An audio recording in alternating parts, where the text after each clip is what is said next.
Hello दोस्तों, कैसे हैं आप सभी। आई होप आप सभी अच्छे से होंगे और अपनी स्टडी पे अच्छे से कर रहे होंगे।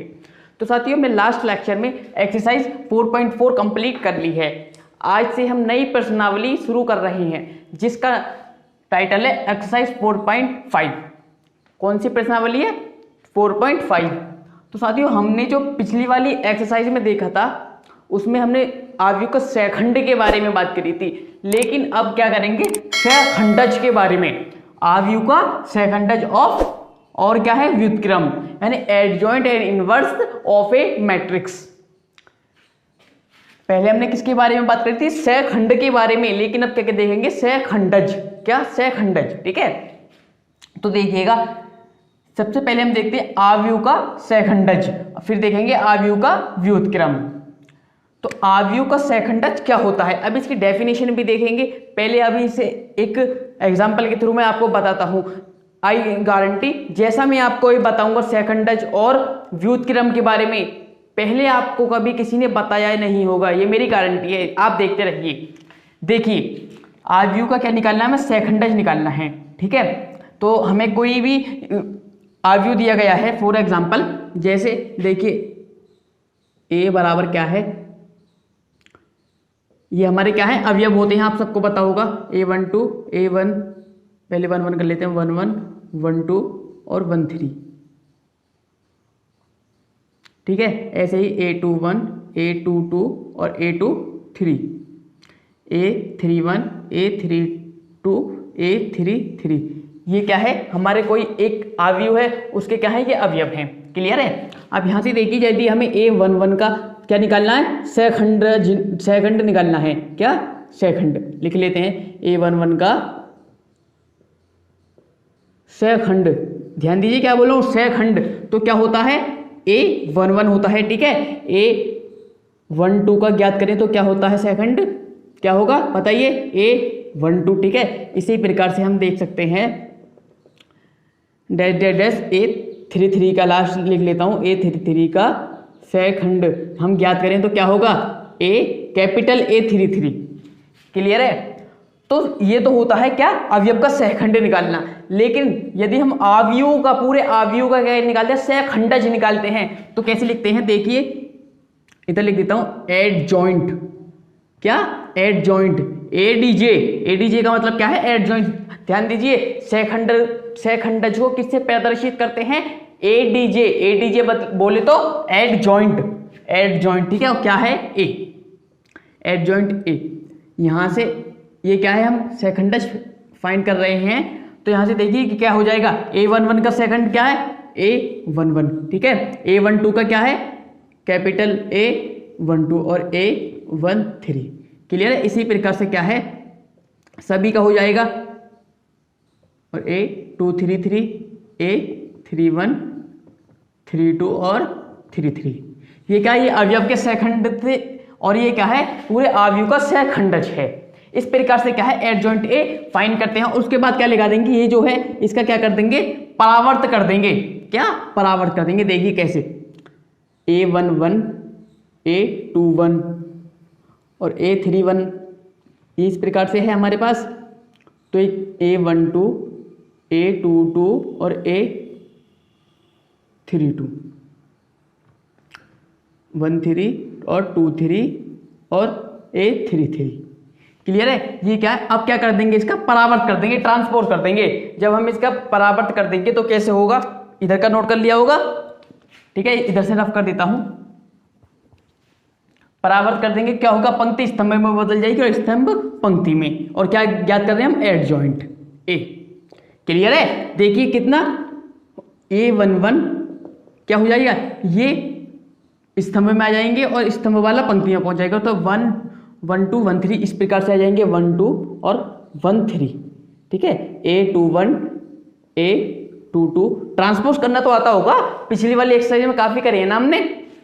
ऐसे ही 3 2 A13 A23 और A33 ट्रांसपोज करना मतलब व्युत्क्रम क्या हो जाता है ये, यानी पंक्ति स्तंभ में बदल जाती है, स्तंभ पंक्ति में। देखिए किस प्रकार से था, पंक्ति में था यानी रो में था, ये किस में लिख दिया? स्तंभ में। ऐसे ये ऐसे ये। ठीक है, इस प्रकार से क्या है, अब ये क्या होगा, एडजॉइंट ए हमें फाइंड होगा। इस प्रकार से क्या है, हम आव्यूह का सेकंडज ज्ञात करते हैं। ठीक है, इसकी डेफिनेशन कराऊं।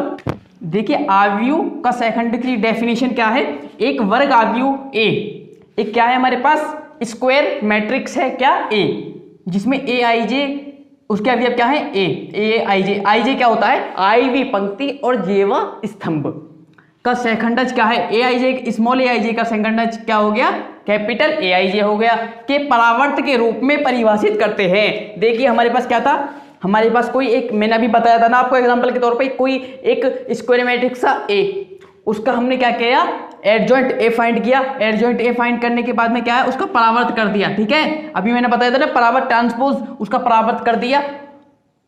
तो उस प्रकार से क्या है, ये परिभाषित होता है, यानी परावर्त के रूप में परिभाषित होता है। और जहां कैपिटल ए आई जे क्या होता है, कैपिटल ए आई जे का मतलब मैंने बताया था किसी भी अवयव का, लिख रहा होगा अवयव का क्या है, सेकंड होता है। और आव्यूह ए के सेकंडज को किसके द्वारा प्रदर्शित करते हैं, एडजॉइंट ए डी जे ए के द्वारा प्रदर्शित करते हैं, दर्शाते हैं। देखिए मैंने दर्शाया एडजॉइंट ए के द्वारा, क्लियर है। तो इस प्रकार से क्या है, आप परिभाषा नोट कर सकते हैं। तो देखिए स्टूडेंट, इसके लिए कुछ महत्वपूर्ण गुणधर्म हैं, इंपॉर्टेंट प्रॉपर्टीज हैं। मैं आपको कुछ 3-4 प्रॉपर्टी बताने वाला हूं, सिर्फ आपको यही 3-4 प्रॉपर्टी याद रखनी है। इन्हीं 4-5 प्रॉपर्टी से आपको क्या है, पूरी एक्सरसाइज बहुत ही इजी हो जाएगी। ठीक है, तो आप इन्हें ध्यान से देखना। पहली प्रॉपर्टी है, यदि ए कोई n कोटि का आव्यूह है तो a इंटू एडजॉइंट ए बराबर होगा किसके, adjoint A into A is equal to किसके, डिटर्मिनेंट्स ए इंटू आई के। आई क्या चीज है यहाँ पर, आई n कोटि का क्या है, तत्समक आव्यूह है। तत्समक आव्यूह बोले तो आइडेंटिटी मैट्रिक्स। तो देखिए स्टूडेंट्स, हमें प्रश्न में किस प्रकार से दिए गए होंगे, कुछ शुरू के जो प्रश्न है, ठीक है, इनिशियल पॉइंट के जो प्रश्न है वो इस प्रकार से ये है कि आपको एक वर्ग आव्यूह दिया गया होगा, वहां पर वर्ग आव्यूह दिया गया होगा और इन तीनों का हमें मान फाइंड करना है। ठीक है, शुरू के क्वेश्चन इस प्रकार से, आप देख लेना, ये तीनों चीजें हमें फाइंड करनी है। मैं आपको सारे क्वेश्चन मैं कराऊंगा ना आपको, ठीक है, आप बेफिक्र रहिए। अब देखिए दूसरी प्रॉपर्टी है, एक वर्ग आव्यूह ए व्युत्क्रमणीय है, यानी नॉन सिंगुलर कहलाता है यदि, कब, यदि डिटर्मिनेंट्स ऑफ ए सारणिक ए 0 के बराबर नहीं हो। 0 के बराबर नहीं हो, ये कैसे, देखिए जैसे हमें कोई एक आव्यूह दिया गया है, एक इस प्रकार से 1 2 3 और 4, ठीक है। यहां से क्या है, हमें डिटर्मिनेंट्स ऑफ ए ज्ञात करना है, क्या, सारणिक ए। तो एक इस प्रकार से हो जाएगा 1 2 3 और 4। तो यहां से देखिए 4 की मल्टीप्लाई 1 में कर दो, कितना हो जाएगा 4, और 3 की 2 में कर दोगे तो 3 दूनी 6, तो कितना आया, -2 आया। डिटर्मिनेंट्स ऑफ ए यानी सारणी के इस प्रकार से तो क्या करते हैं, इन दोनों की गुणा हो जाती है और इन दोनों की गुणा हो जाती है, माइनस हो जाता है। ठीक है, इस प्रकार से, ये तो आपको सबको पता होगा। तो यहाँ कितना है, 4 - 6, ये कितने के बराबर आया, -2 के। -2 क्या 0 के बराबर है, नहीं ना, 0 के बराबर थोड़ी है, तो -2 आया। ठीक है, तो यहाँ पर ये क्या है, डिटर्मिनेंट्स ऑफ ए 0 के बराबर नहीं है, इसलिए क्या है, व्युत्क्रमणीय यानी नॉन सिंगुलर आव्यूह है। ठीक है, अब ऐसे ही तीसरी प्रॉपर्टी है, एक वर्ग आव्यूह ए अव्युत्क्रमणीय यानी सिंगुलर कहलाता है, कब, यदि डिटर्मिनेंट्स ऑफ ए किसके बराबर हो, 0 के बराबर हो। यहां पर क्या है, वो 0 के बराबर नहीं है, लेकिन यहां पर क्या है, यह 0 के बराबर हो। ठीक है स्टूडेंट्स, तो देखिए इसके लिए मैं आप एग्जांपल लूं इसकी की तरह, जैसे हमारे पास क्या है, कोई एक स्क्वायर मैट्रिक्स है, 1 4 और 2 8 ले लेते हैं, थोड़े से नीचे कर लेता हूं, 1 4 2 और 8। ठीक है स्टूडेंट्स, क्या करना है हमें, सारणिक ए ज्ञात करना है। सारणिक ए तो कितना हो, कैसे हो जाएगा, ये 1 4 और 2 8 है, यानी 8 की मल्टीप्लाई 1 में करेंगे कितना हो जाएगा, 8, माइनस 4 की 2 में करेंगे तो 8, तो 8 - 8 कितना आया, 0 यानी 0 आया। तो आप यहां से देख सकते हैं determinants of A, determinants of A किसके बराबर आया, 0 के बराबर आया। तो यह आव्यूह क्या कहलाएगा, अव्युत्क्रमणीय यानी सिंगुलर आव्यूह कहलाएगा। ठीक है, तो नोट कीजिए आप इसे। स्टूडेंट्स ये 3 और प्रॉपर्टी आप समझ लो, फिर सारी चीजें आपकी क्लियर हो जाएंगी। देखिए चौथी प्रॉपर्टी है, यदि ए तथा बी दोनों एक ही कोटि के व्युत्क्रमणीय अवयव हैं तो ए बी तथा बी ए बी उसी कोटि के क्या होंगे, व्युत्क्रमणीय अवयव होंगे। यानी देखिए मैं एग्जांपल लूं, जैसे हमारे पास ए है, ये क्या है 3 गुणा 3 की कोटि का अवयव है, और बी ये भी क्या है 3 गुणा 3 की कोटि का अवयव है। तो क्या होगा, ये दोनों यानी ए बी और क्या बी ए बी 3 गुणा 3 की कोटि के अवयव होंगे। ठीक है,